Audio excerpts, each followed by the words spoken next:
Seruling ajaib. Si kancil sedang asyik berjalan di hutan bambu. Ternyata enak juga jalan-jalan di hutan bambu, sejuk dan begitu damai. Kata kancil dalam hati. Keasikan berjalan membuat ia lupa jalan keluar. Lalu ia mencoba jalan pintas dengan menerobos pohon-pohon bambu.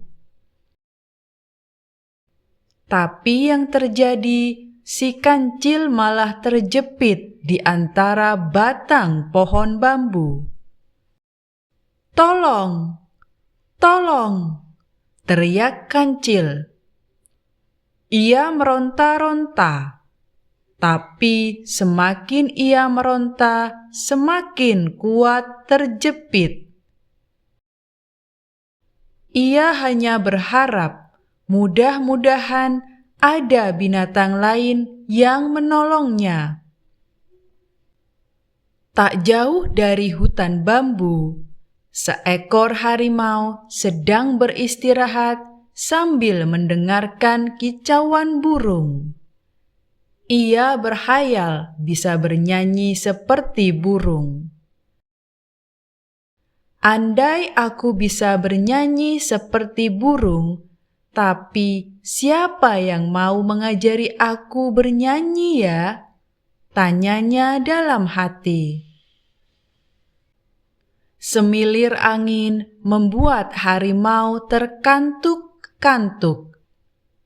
Tak lama setelah ia mendengkur, terdengar suara berderit-derit. Suara itu semakin nyaring karena terbawa angin. "Suara apa ya itu?" kata harimau. "Yang pasti bukan suara kicauan burung. Sepertinya suaranya datang dari arah hutan bambu. Lebih baik aku selidiki saja," ujar si harimau. Suara semakin jelas ketika harimau sampai di hutan bambu. Ia mendapati ternyata seekor kancil sedang terjepit di antara pohon-pohon bambu. "Wah, aku beruntung sekali hari ini. Tanpa susah payah, hidangan lezat sudah tersedia," ujar harimau kepada kancil sambil lidahnya berdecap melihat tubuh kancil yang gemuk. Kancil sangat ketakutan. "Apa yang harus kulakukan agar bisa lolos dengan selamat?" pikir si kancil. "Harimau yang baik, janganlah kau makan aku. Tubuhku yang kecil pasti tak akan mengenyangkanmu." "Aku tak peduli. Aku sudah lama menunggu kesempatan ini," ujar si harimau. Angin tiba-tiba berhembus lagi. Kriet, kriet. "Suara apa itu?" tanya harimau penasaran. "Itu suara seruling ajaibku," jawab kancil dengan cepat. Otaknya yang cerdik telah menemukan suatu cara untuk meloloskan diri. "Aku bersedia mengajarimu asalkan engkau tidak memangsaku. Bagaimana?" tanya si kancil. Harimau tergoda dengan tawaran si kancil, karena ia memang ingin dapat bernyanyi seperti burung. Ia berpikir meniup seruling tidak kalah hebat dengan bernyanyi. Tangan si kancil pura-pura asik memainkan seruling seiring dengan hembusan angin.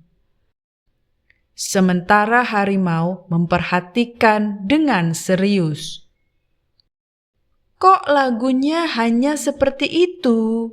tanya harimau.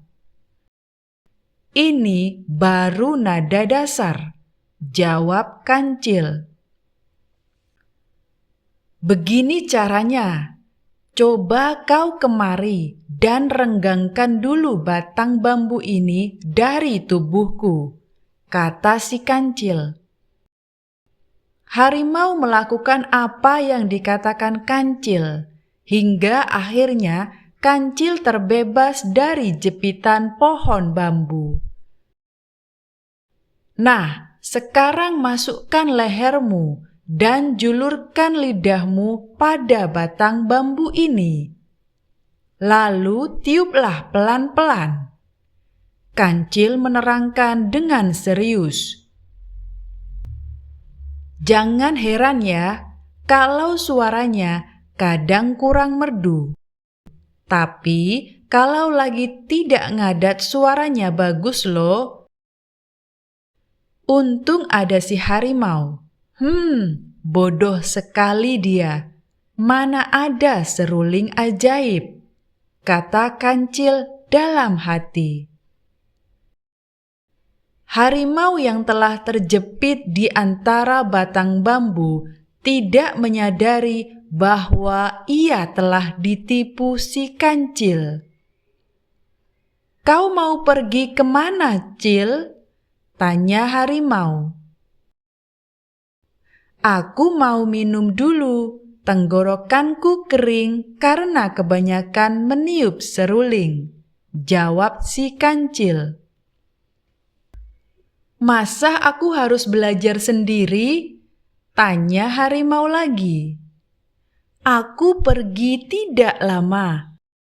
Nanti waktu aku kembali, kau harus sudah bisa meniupnya ya," jawab si Kancil sambil pergi meninggalkan harimau.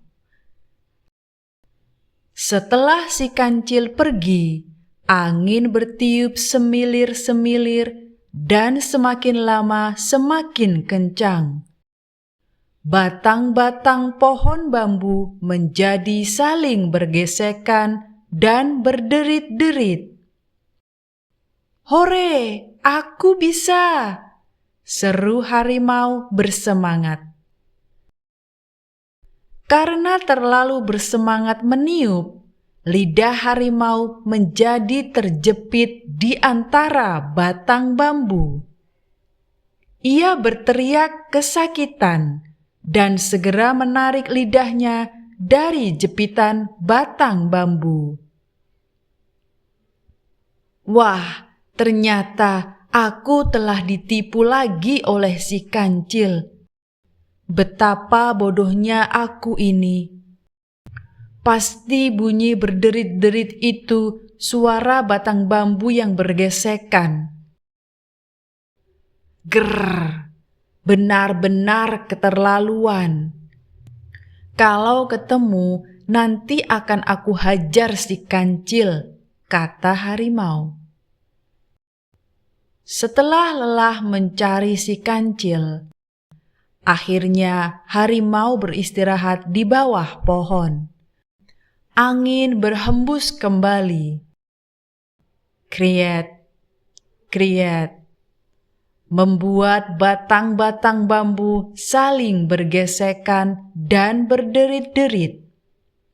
Hal ini membuat amarah harimau sedikit reda. Ia jadi mengantuk dan akhirnya tertidur. Dalam tidurnya, ia bermimpi dapat meniup seruling asli, membuat para binatang menari dan menyanyi.